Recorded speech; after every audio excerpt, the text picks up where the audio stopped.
Propanol.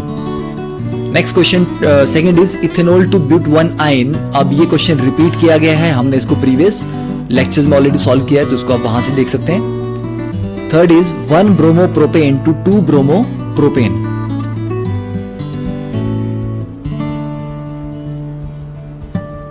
देखिए 1 bromo propane है, तो ब्रोमो को 2 पोजीशन पे लेके जाना है, तो पहले आप क्या करेंगे, अल्कोहलिक KOH से इसको रिमूव कर लेंगे।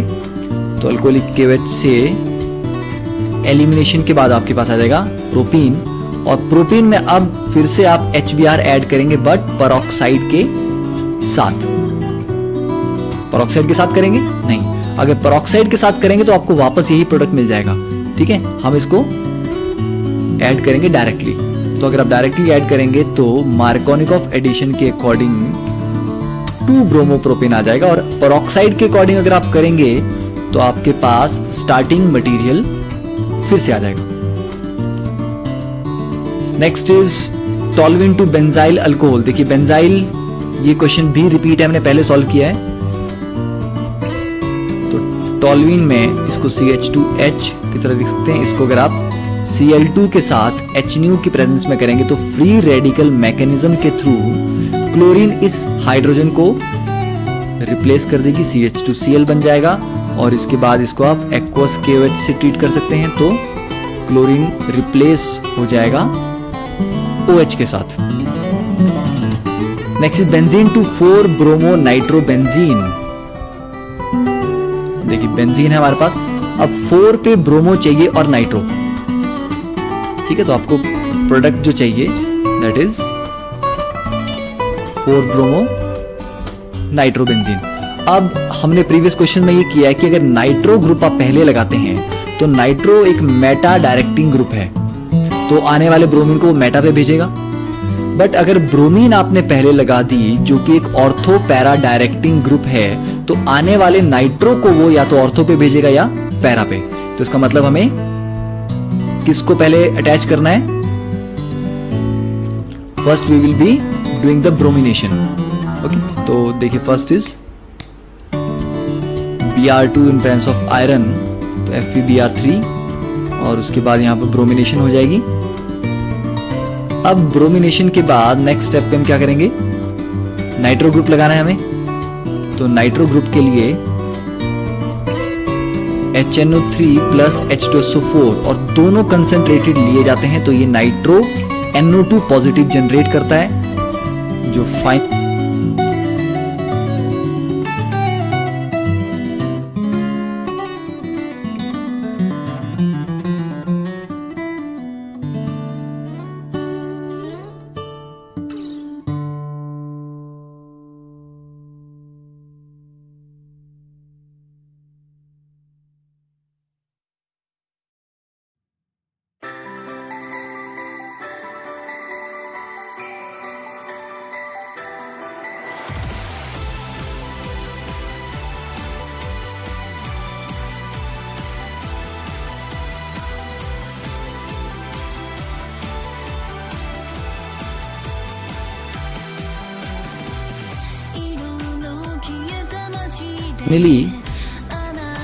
ऑर्थो और पैरा पोजीशन पे आपको प्रोडक्ट देगा। ऑर्थो नाइट्रो होगा और एक बार आ जाएगा प्लस पैरा पोजीशन पे nitro group. Okay, so that is a reaction. अब देखिए question number 6, benzyl alcohol to 2 phenyl ethanoic acid. Para position पे आपको प्रोडक्ट देगा, ऑर्थो नाइट्रो होगा और एक बार आ जाएगा प्लस पैरा।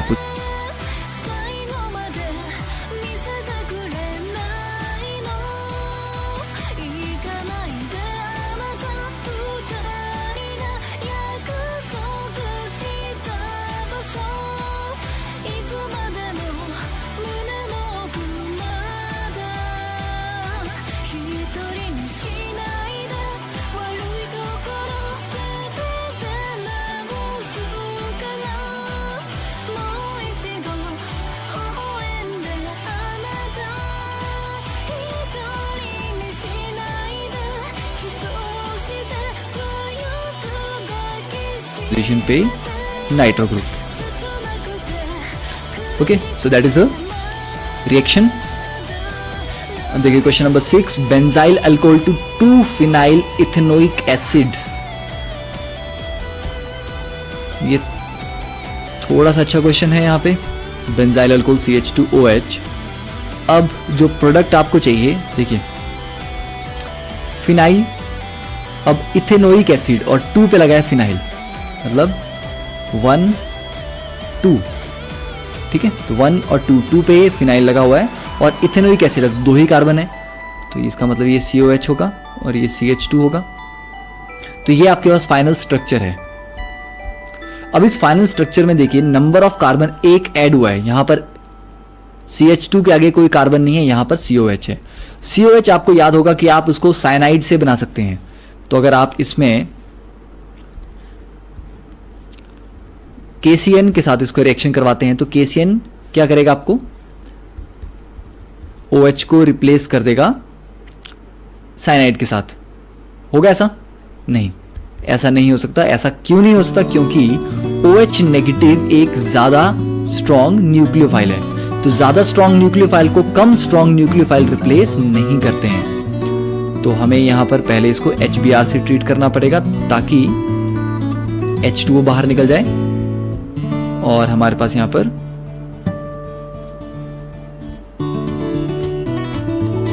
बन जाएगा CH2Br. इसके बाद आप इसको ट्रीट कर सकते हैं KCN के साथ. तो KCN से ट्रीट करने पे आपको मिलेगा CH2CN. और साइनाइड का अगर आप सिंपली एसिडिक हाइड्रोलिसिस कर रहे हैं तो CN ग्रुप कन्वर्ट हो जाता है COH ग्रुप में. तो ये एक बहुत इंपॉर्टेंट पॉइंट है. जब भी आपको चेन की लेंथ बढ़ानी है आप साइनाइड को इंट्रोड्यूस कर सकते हैं और उसको हाइड्रोलिसिस से कन्वर्ट कर सकते हैं COH में, और COH को फर्दर आप COCl में कन्वर्ट कर सकते हैं, CONH2 में कन्वर्ट कर सकते हैं. Okay, next question, ethanol to propane nitrile.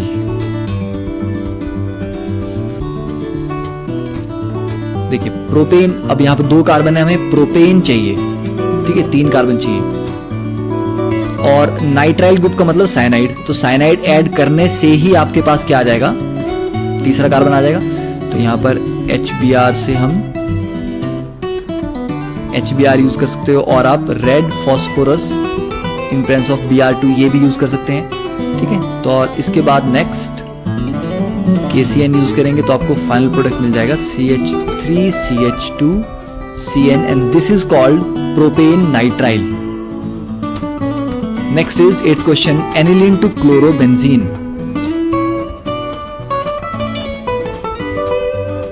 देखिए एनिलीन से जब भी कुछ बनाना होता है तो उसका मैकेनिज्म बेसिकली हम डायजोनियम सॉल्ट के थ्रू उसको कैरी आउट करते हैं रिएक्शन को.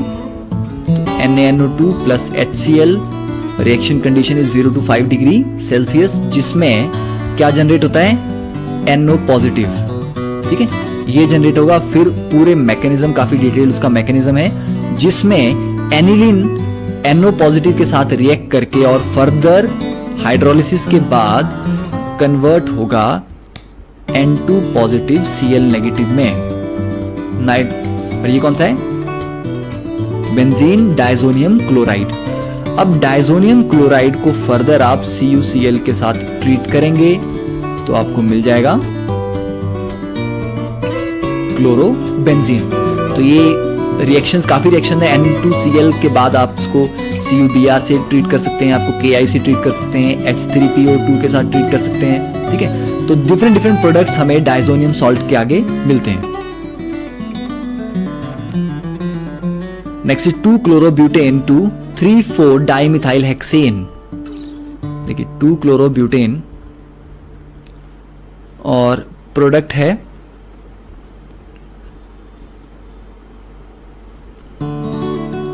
3,4-dimethyl.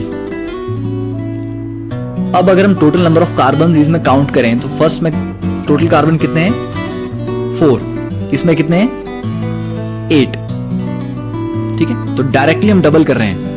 अब अगर आपको शायद इसमें ध्यान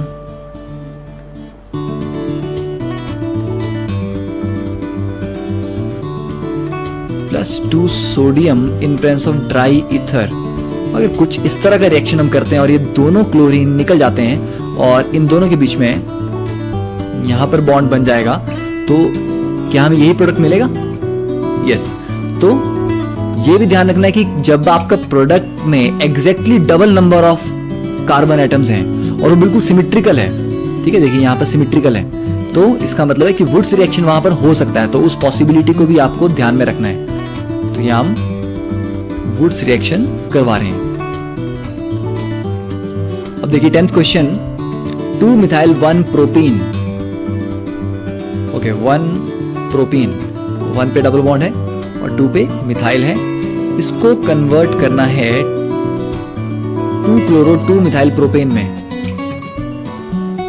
2 क्लोरो 2 मिथाइल प्रोपेन। अब अगर हम टोटल कार्बन्स काउंट करें तो फर्स्ट स्ट्रक्चर में कितने कार्बन हैं? 4 कार्बन।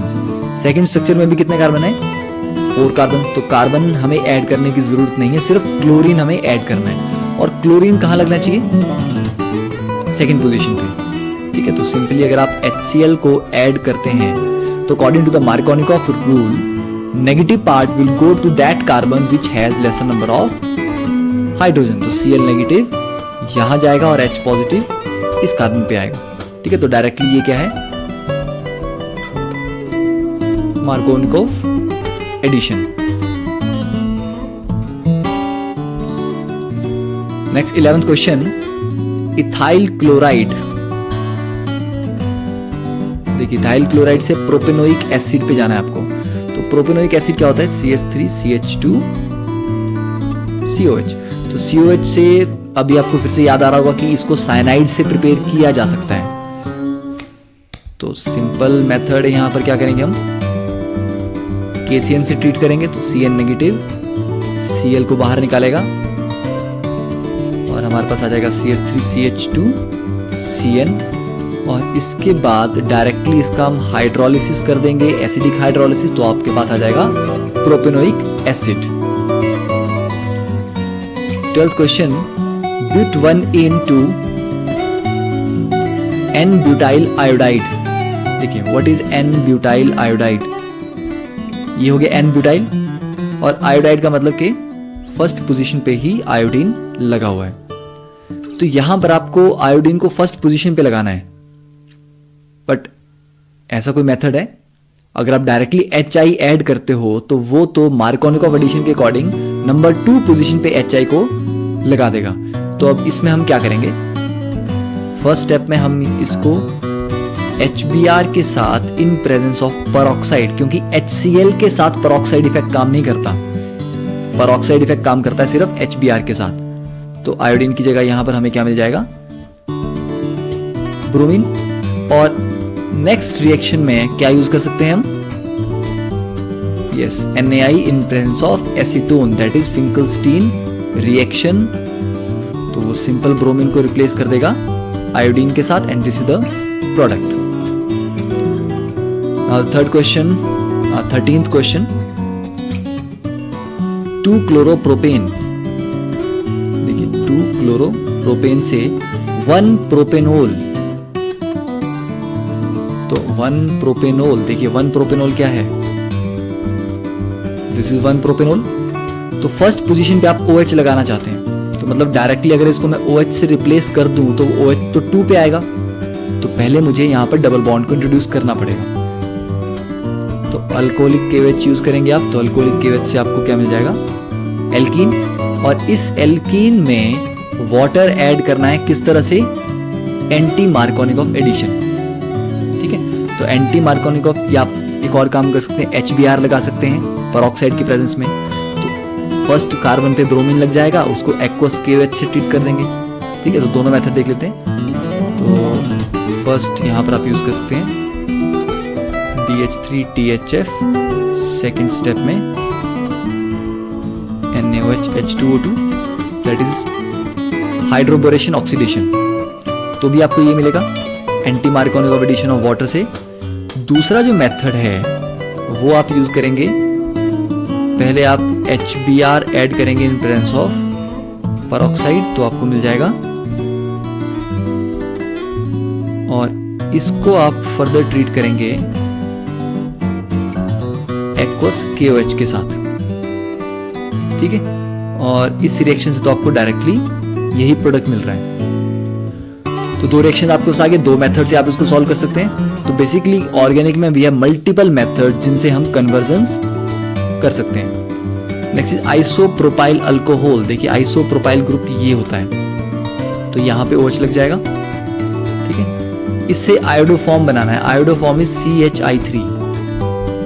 तो आयोडोफॉर्म के लिए क्या करना पड़ेगा आपको, पहले आयोडोफॉर्म रिएक्शन करवाना है। आयोडोफॉर्म रिएक्शन के लिए क्या करना होगा आपको डायरेक्टली, या पहले आप इसको ये कर सकते हैं कि ऑक्सीडाइज कर सकते हैं इसको, ठीक है। बट अगर नहीं भी करेंगे आप डायरेक्टली लीजिए NaOH प्लस I2।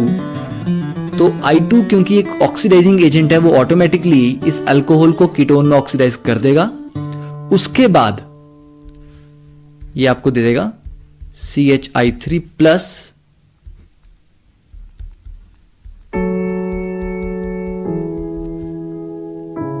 ठीक है। अब यहां पर मैंने CH3COH क्यों नहीं लिखा, मैंने एसिटिक एसिड क्यों नहीं बनाया, क्योंकि जब आपके पास बेस प्रेजेंट है NaOH, तो बेस की प्रेजेंस में acid can not be the final product, ठीक है। वो जो एसिड बनेगा भी वो बेस के साथ रिएक्ट करके सॉल्ट बना देगा, ठीक है। तो ये डायरेक्टली कौन सा रिएक्शन है, ये this is the iodoform reaction, ठीक है। तो कुछ बुक्स ने इस तरह से भी सॉल्व किया होगा इसको कि पहले वो किसी ऑक्सीडाइजिंग एजेंट से अल्कोहल को कीटोन में कन्वर्ट करेंगे और फिर कीटोन का फर्दर आयोडोफॉर्म रिएक्शन करेंगे। बट उसकी भी रिक्वायरमेंट नहीं है, क्योंकि जो आयोडीन है ये भी एक ऑक्सीडाइजिंग एजेंट की तरह काम करके उसको इस अल्कोहल को कीटोन में कन्वर्ट कर लेगी। Next is 15th question, chlorobenzene to para nitrophenol.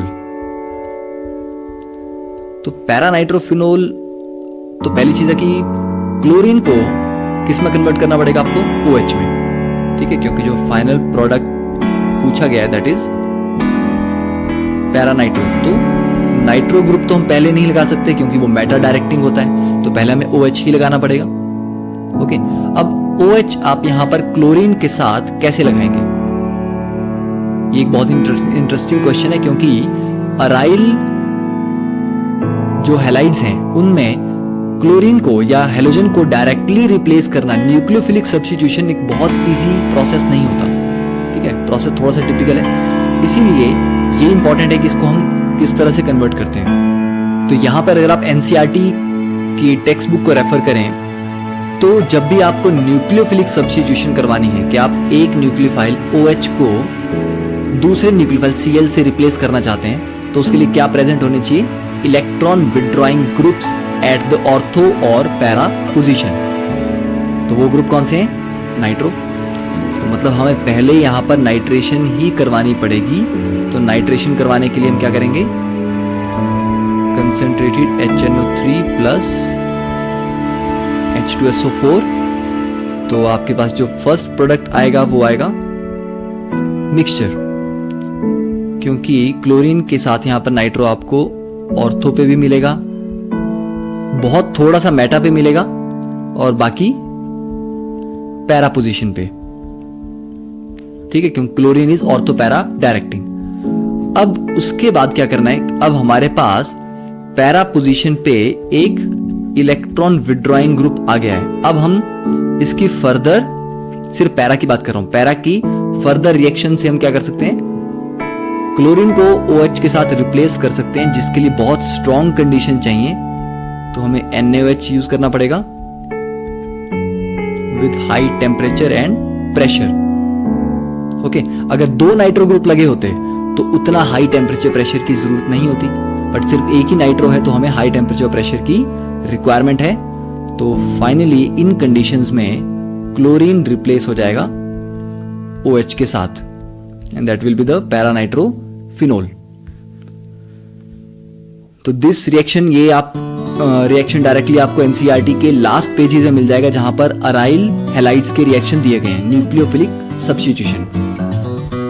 16th question is 2 bromopropane to 1 bromopropane. तो इसमें भी वही करना है, पहले आपको क्या करना है, अल्कोहलिक KOH के साथ एलिमिनेशन करके नेक्स्ट स्टेप में 1 ब्रोमो के लिए HBr in presence of peroxide आप लगा देंगे, तो that will be 1 bromo propane. Chloroethane, okay, CH3CH2 Cl chloroethane to butane. देखिए सिंपल है। तो यहां पर फिर से वुड्स रिएक्शन लग जाएगा क्योंकि हम 2 कार्बन को डायरेक्टली 4 कार्बन में कन्वर्ट कर रहे हैं और एल्केन है, तो प्रोडक्ट इज एल्केन। तो वुड्स रिएक्शन में ये 2 NaCl निकल जाएंगे। तो ड्राई ईथर की प्रेजेंस में तो फाइनल प्रोडक्ट होगा that will be butane. Now 18th question, benzene to biphenyl, ये हमने ऑलरेडी किया है। This is called Fittig reaction. ठीक है, जहां पर आप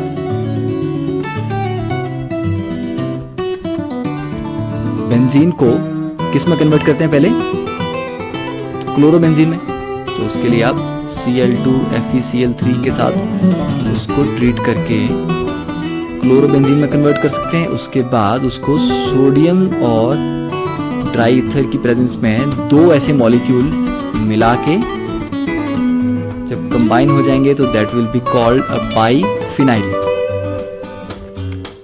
देखिए यहां पर टर्ट ब्यूटाइल ब्रोमाइड, तो टर्ट ब्यूटाइल ब्रोमाइड ये आ गया हमारे पास,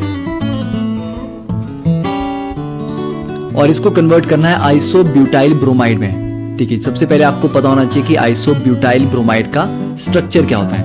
तो जब देखिए आइसो वर्ड हम लिखते हैं, आइसो वर्ड का मतलब है तो हमें मिलता है ROH अल्कोहल। तो यहां पर क्या हो रहा है, सब्स्टिट्यूशन रिएक्शन। पर जब इसी RCl को आप अल्कोहलिक KOH के साथ ट्रीट करते हैं तो हमें क्या मिलता है, एल्कीन। तो ये डिफरेंस क्यों है? ठीक है, alkenes are the major product जब अल्कोहल KOH आप यूज करते हैं। देखिए एक्वस KOH में जो OH negative is a good base and good nucleophile. तो OH नेगेटिव का जो काम है वो एज ए न्यूक्लियोफाइल भी वो अच्छा है और एज अ बेस भी वो अच्छा है। पर जब आप अल्कोहल प्लस KOH लेते हैं, ठीक है, जब भी आप फॉर एग्जांपल आपके पास R-OH अल्कोहल है प्लस KOH आप लेंगे तो यहां पर ये OH negative as a base काम करेगा, ये एज एसिड काम करेगा। तो एसिड बेस रिएक्शन में R-O negative K positive plus H2O बनेगा। अब ये जो RO नेगेटिव है इट्स अ स्ट्रॉन्ग बेस, तो अल्कोहलिक KOH में RO नेगेटिव बनता है and RO negative is a stronger base than OH negative. तो OH नेगेटिव से ज्यादा स्ट्रॉन्ग बेस होने की वजह से ये उस रिएक्शन को प्रमोट करेगा जिसमें बेस की रिक्वायरमेंट होती है। तो बेस की रिक्वायरमेंट होती है एलिमिनेशन में, इसलिए स्ट्रॉन्ग बेस यूज करने पे एलिमिनेशन का रिएक्शन ज्यादा फेवरेबल होगा। जबकि OH नेगेटिव बेस तो अच्छा है बट न्यूक्लियोफाइल भी बहुत अच्छा है, तो ये उस रिएक्शन को सपोर्ट करता है जिसमें न्यूक्लियोफिलिक अटैक हो। तो इसलिए एक्वस KOH में बेसिक स्ट्रेंथ कम है, इसलिए वो सब्स्टिट्यूशन देता है। अल्कोहलिक KOH में RO नेगेटिव की फॉर्मेशन होती है जो कि एक स्ट्रॉन्गर बेस है देन OH नेगेटिव। और क्यों स्ट्रॉन्ग है? क्योंकि RO नेगेटिव में R का प्लस I इफेक्ट भी लगता है, तो ऑक्सीजन के ऊपर जो इलेक्ट्रॉन डेंसिटी है वो बढ़ जाती है जिसकी वजह से बेसिसिटी भी बढ़ जाती है। तो 21st क्वेश्चन यहां पर पूछा गया, एक प्राइमरी अल्काइल हैलाइड है C4H9Br। देखिए प्राइमरी है तो इस वर्ड पे आपको फोकस करना है, तो मतलब 1 डिग्री है, तो 4 कार्बन है हमारे पास। तो एक बार तो आप ब्रोमीन यहां पर एंड पे लगा देंगे तो ये आपके 1 डिग्री बन जाएगा। दूसरी बार आप क्या कर सकते हैं, 4 कार्बन को इस तरह से अरेंज कर सकते हैं और यहां पर ब्रोमीन लगा सकते हैं। तो CH3 CH CH2 CH3 CH2 CH2, तो डायरेक्टली लिख लेते हैं इसको।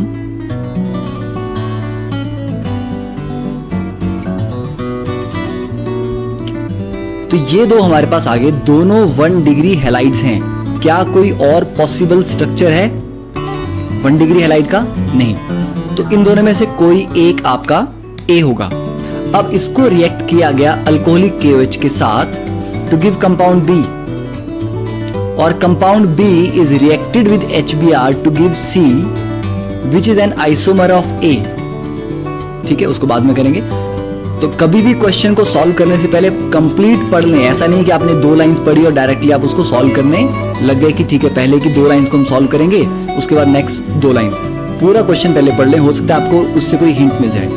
लेकिन थर्ड लाइन में दिया है when A is reacted with sodium metal it gives a compound C8H18, मतलब डबल हो गया। ठीक है, तो वुड्स रिएक्शन हो रहा है यहाँ पे, which is different than the compound formed when N-butyl bromide is reacted with sodium।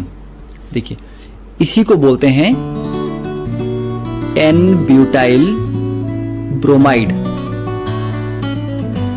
Okay, तो इसको अगर आप सोडियम के साथ ड्राई ईथर में ट्रीट करोगे तो आपको क्या मिलेगा? Straight chain N octane. तो ये बोल रहा है कि जो वुड्स रिएक्शन के बाद प्रोडक्ट मिला है C8H18 ये डिफरेंट है than the one which is formed जब N-ब्यूटाइल ब्रोमाइड को सोडियम के साथ रिएक्ट किया जाता है। मतलब आपके पास ये कंपाउंड नहीं बन रहा, तो इसका क्लियर मतलब हुआ कि जो A है वो N-ब्यूटाइल ब्रोमाइड नहीं है, वो ये वाला स्ट्रक्चर है। ओके, इसका नाम क्या होगा? 2-मिथाइल 1-ब्रोमो 2-मिथाइल प्रोपेन। अब इस स्ट्रक्चर को हम A लिखते हैं। अब A का, अब देखिए फिर भी रिएक्शन पूरा कर पढ़ लें। Give the formula for A and right the equation for all the reactions. इसको हम क्लियरली एक बार लिख लेते हैं स्ट्रक्चर को।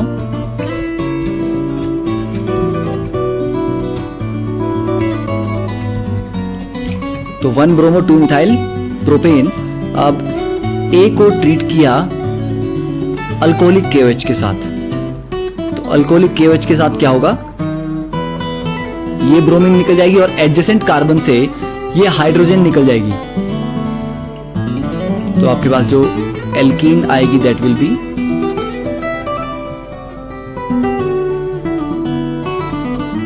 So this is B। तो B is form, B is reacted with HBr। अब देखिए B को अगर आप HBr के साथ रिएक्ट करें तो डायरेक्टली यहां पर मार्कोनी एडिशन होगी।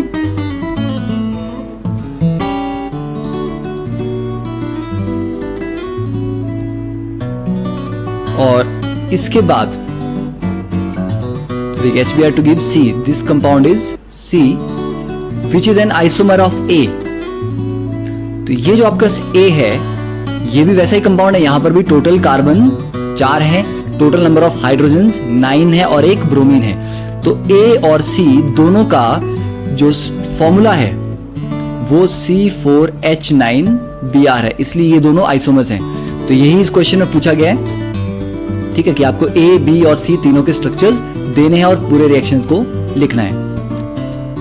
तो that was very easy question. और देखिए last question of the chapter, what happens when n butyl chloride को अल्कोहलिक KOH से ट्रीट करते हैं। देखिए N-ब्यूटाइल क्लोराइड, तो क्लोरीन यहां से निकल जाएगा और साथ वाले पोजीशन से H निकल जाएगा। ठीक है, अल्कोहलिक KOH से, तो the product will be butene. Second is bromobenzene को मैग्नीशियम और ड्राई ईथर से रिएक्ट करेंगे तो क्या बनेगा? यहां पर बनेगा आपके पास Grignard reagent that is PHMgBr। Third is hydrolysis chlorobenzene का। देखिए पहली बात है कि हाइड्रोलिसिस का मतलब हुआ, हाइड्रोलिसिस इज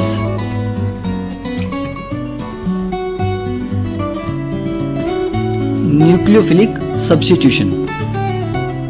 ठीक है, हाइड्रोलिसिस का मतलब हुआ कि water as a nucleophile attack करेगा और क्लोरीन को रिप्लेस करके OH लगाएगा।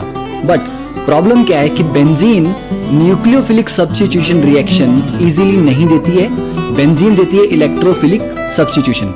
तो हाइड्रोलिसिस करने के लिए आपको बहुत ही स्ट्रॉन्ग कंडीशंस यूज करनी पड़ती हैं। तो the reaction can take place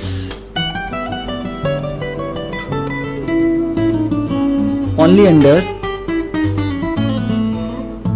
very high temperature and pressure.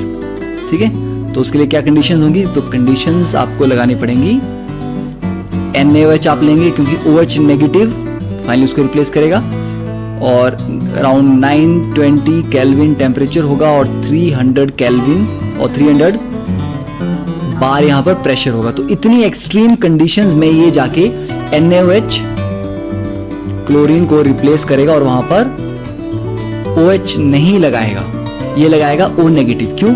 क्योंकि अगर आप डायरेक्टली OH लगा दोगे, फिनोल एसिडिक है, तो NaOH का मतलब है कि बेसिक मीडियम में रिएक्शन हो रहा है, तो बेसिक मीडियम में कभी भी एसिडिक हाइड्रोजन एग्जिस्ट नहीं करेगी। तो आपके पास पहले क्या आएगा?